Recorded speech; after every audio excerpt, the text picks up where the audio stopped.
Soy Bebe Camín, director de la película Los chicos de la guerra, una película que cuenta la historia de 3 jóvenes argentinos que estuvieron en el frente. Es una película ficción, es decir, la hemos construido desde testimonios reales de combatientes junto a Daniel Cohn, que había escrito un libro respecto del tema. Desde el punto de vista personal me ha cambiado la vida, digamos a mí, pero creo que ha tenido también otras consecuencias que tuvieron que ver básicamente con el momento que nosotros vivíamos en esa época. Hay muchísimas anécdotas para contar sobre la película, porque bueno, recién se iniciaba el periodo democrático en la Argentina. La película fue filmada en febrero del año 84 y como se sabe, el doctor Alfonsín asumió en diciembre del 83.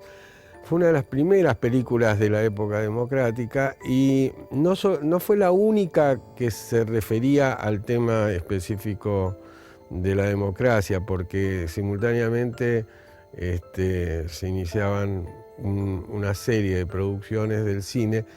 En el cine de esa época, si bien hubo antecedentes durante la dictadura muy importantes, en donde directores se expresaban con libertad creativa, digamos, pero por su propio esfuerzo, no porque la dictadura los estimulara. A partir del año 84 hubo una explosión de las películas y todas hablaban sobre lo que habíamos tenido que callar durante la dictadura. En el caso de Los chicos de la guerra, bueno, era un tema muy vigente, no hacía tanto tiempo que había terminado la guerra y además era una guerra que Argentina perdió. ¿Qué se hace en la democracia?, nos preguntábamos en ese momento. Por ejemplo, se dispone, yo quería tanques, quería material bélico del ejército, y entonces hacíamos una nota y al Ministerio de Defensa diciendo de que como producción nacional, etcétera, etcétera, y no obteníamos respuestas. Es más, hubo que apelar al Congreso, donde estaban los nuevos diputados, que tampoco tenían experiencia.